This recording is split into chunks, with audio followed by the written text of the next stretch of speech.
What if I tell you L-arginine is the strongest supplement that can help you in transforming? अब वो आप fat loss कर रहे हो, वेट गेन कर रहे हो, मसल गेन कर रहे हो, हर वे में L-arginine से स्ट्रॉन्ग सप्लीमेंट नहीं। बट आप कहोगे भैया शिलाजीत है, भैया ये है, हर यूट्यूबर इस चीज के बारे में बात कर रहा है, इंस्टाग्राम इन्फ्लुएंसर दूसरी चीज को प्रमोट कर रहा है, L-arginine को तो कोई कर ही नहीं रहा। भैया उन यूट्यूबरों को पैसे मिल रहे हैं और शायद उन्होंने चूज किया है कि वो उन चीज को प्रमोट करेंगे जिससे उनको ज्यादा पैसा मिले। एक्चुअल रिटर्न वैसा दे पाएगा कि साथ में जितने भी यूट्यूबर है मोस्टली इनहैंस्ड है, वो स्टेरॉइड ड्रग्स को यूज करते हैं, आप उनकी शरीर देखते और वो अगर किसी चीज को प्रमोट कर रहे तो आपको लगता है कि नहीं ये चीज मेरे काम आ सकती है, चीज मुझे भी इनके जैसा बना देगी। पर अगर बहुत सारे ऐसे मेरे भाई होंगे जो 2 साल 1.5 साल 3 साल से जिम लगा रहे, अभी तक उनके आसपास भी नहीं पहुंचे, उनको समझ में आ चुका होगा कि असलियत क्या। क्योंकि L-arginine काफी चीप सप्लीमेंट है, इसे बहुत सारी कंपनियां प्रमोशन के पीछे नहीं जाती, इस वजह से आप इसे रेगुलर बेसिस पे अपने इंस्टाग्राम या यूट्यूब या फेसबुक पे नहीं देखते। बट इसका ये मतलब नहीं है कि ये स्ट्रॉन्ग नहीं है। ट्रस्ट मी, इस वीडियो में मैं आपको वो सारे चीजें समझाऊंगा, इसके पीछे का साइंस बताऊंगा कि क्यों मैं कह रहा L-arginine स्ट्रॉन्गेस्ट है। और किसी भी सप्लीमेंट की वैल्यू तब पता चलती वो जब हर तरीके के लोगों को काम आए, एज 20 हो, उनकी एज 50 हो, फैट लॉस कर रहा हूँ, वेट गेन कर रहा हूँ, उस सप्लीमेंट की वैल्यू पता चलती है। साइंस और इसे डिफरेंट ट्रांसफॉर्मेशन में कैसे यूज करने के साथ बताऊंगा, इसे कब खाना है, कितना खाना, और वीडियो के एंड में आपको ये भी बता दूं साइट्रोलिन, मलेट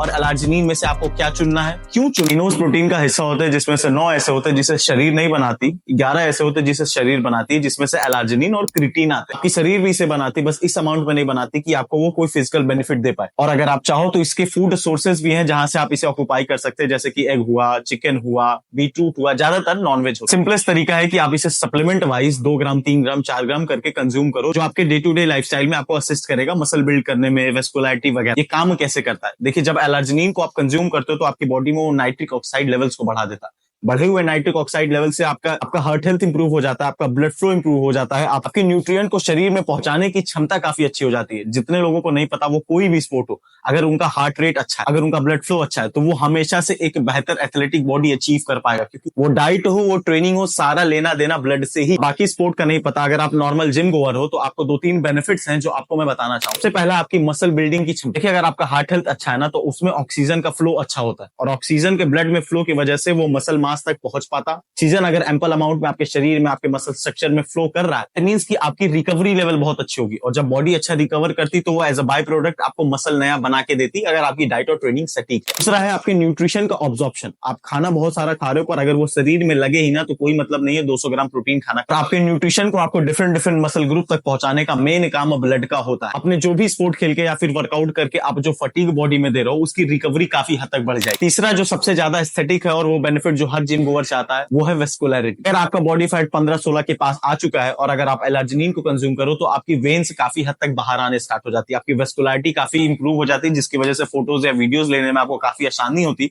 और डे टू डे लाइफ में भी आपके फोरआर्म्स वगैरह पे अगर वेन्स हैं तो ऑफ कोर्स वो कूल है। ये सारे फायदे तो मोस्टली वेट गेनिंग या मसल गेनिंग पर्पज से रिलेटेड है, बट फैट लॉस कैसे ये करता है? तो जब आप ट्रेनिंग कर रहे हो, फॉर एग्जांपल अगर आप डेडलिफ्ट कर रहे हो, तो भैया आपकी बॉडी क्या करती है ना कि डिफरेंट मसल ग्रुप से या फिर फैट स्टोरेज से वो एटीपीज कंज्यूम करती है कि भैया हमको ताकत चाहिए, आप ताकत। अब जो स्टबन जोन की बात आप करते हैं, जैसे कि लोअर एब्स हुआ या लव हैंडल हुआ या बेली फैट हुआ, यहाँ से एटीपी लेना बॉडी के लिए मुश्किल होता है, और इसी वजह से इसका नाम स्टबन एरिया होता है। अगर आपका ब्लड फ्लो अच्छा है तो ब्लड आपका उस एरिया में भी पहुंचता है और वहां से एटीपीज यानी कि एनर्जी खींच के लाता आपकी एक्सरसाइज करवाने में। तो आप एक्सरसाइज भी ताकत से करते हो और वो वहां से एटीपी यूज होता है जहां से पहले नहीं कर पा रहे। ये उन लोगों के लिए बहुत ही बेनिफिशियल है जो 20% के आसपास आ चुके हैं, पर आखिरी लव हैंडल जैसा या ओवर चेस्ट जैसा स्टबन फैट है उसको क्योर नहीं कर पा रहे, उसको तोड़ नहीं पा रहे। अगर आपका ब्लड फ्लो अच्छा है, आपका अगर हार्ट हेल्थ अच्छा है, तो आपकी सीजन मूवमेंट की वजह से आपकी कैलोरी बर्निंग पहले से एज कम्पेयर्ड हमेशा ज्यादा होगी। अब आपको ये बताने की जरूरत नहीं है, अगर आप कैलोरी ही ज्यादा बर्न करोगे तो आपको लीन रहने में या फैट बर्न करने में कितना असेसमेंट मिलेगा। अब अगर इसे खाना है तो खाना कैसे?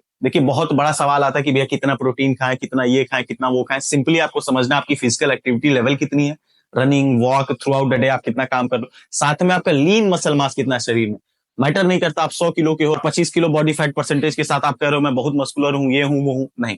आपका लीन मसल मास कितना है। जैसे कि मैं 70 हूं, 65 के आसपास मेरा मसल मास है, तो मैं उनसे बहुत आराम से जीतूंगा। मेरी बॉडी की नीड उन 100 किलो वाले से जिनका बॉडी फैट 25 है बहुत ज्यादा होगी। But still for the start आप चाहो तो 3 ग्राम के आसपास L-arginine को स्टार्ट कर सकते हो। मैं करेंटली 6 ग्राम खाता हूं, जबकि मैं 3 से 4 साल से रेगुलर L-arginine को कंज्यूम कर रहा हूं। साथ में इसे लेना कब है? देखिए, इसको लेने का बेस्ट टाइम मेरे हिसाब से रात का आखिरी मील के बाद है। जब आपकी सोती है, रेस्ट करती है, तो वहीं पर रिकवरी के चांसेस बहुत ज्यादा है। ऐसे प्रोसेसेस जो फैट बर्निंग, स्टबन जोन, ये सारी चीजें रात में बेहतर तरीके से होती है, वो मसल बिल्डिंग ही क्यों ना हो। अगर आपकी बॉडी वर्कआउट करके आई और वो रेस्ट कर रही है, वहां पे आपकी मसल बनती है, मसल क्रिएट होता है। इस वजह से मैं मोस्टली रात को लेना चाहता, पर ऐसे लोग हैं जिन्हें डाउट है कि भैया ये काम करेगा नहीं करेगा, वो इसे एज अ प्री वर्कआउट भी कंज्यूम कर सकते हैं। आपके जिम जाने के पहले 20 से 30 मिनट पहले इसे खा के जाए। आखिरी सवाल जिसके लिए बहुत सारे लोग बहुत सारा टाइम देते हैं यूट्यूब पे, क्योंकि जैसे ही आप एलार्जिनिन के बारे में पढ़ना या सीखने की कोशिश करते हो कि आप खरीदे ना खरीदे, एक सवाल आ जाता है कि क्या साइटोलिन मलेट इससे बेहतर है।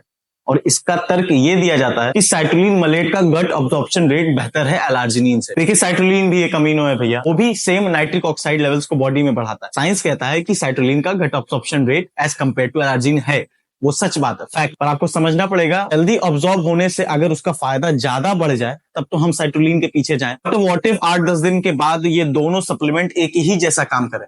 जैसे कि क्रिएटिन लोडिंग के फेज में आपको मैंने बताया था कि क्रिएटिन लोडिंग भी 4 ग्राम 5 ग्राम की जगह 50 ग्राम लोग खाते हैं, पर सेम इंपैक्ट आने लगता है 10 दिन के बाद। जस्ट की क्रिएटिन लोडिंग करने से उसका रिटर्न जो मिलने वाला रहता है वो जल्दी हो जाता है। आप सबको पता है कि भैया 4 दिन का काम है नहीं फिटनेस में, वो 6 पैक बनाना हो चाहे फिर फैट लॉस करना हो, कुछ भी। जब 10 से 15 दिन बाद साइटोलिन और एलार्जिनिन का काम ही एक हो जा रहा है, क्या मतलब है ऐसे सप्लीमेंट पे शिफ्ट करने के लिए, या क्या मतलब है उस पर डाउट भी करने का। एलार्जिनिन के पास ऐसे बहुत सारे कैरेक्टरिस्टिक्स हैं जो साइटोलिन के पास नहीं है।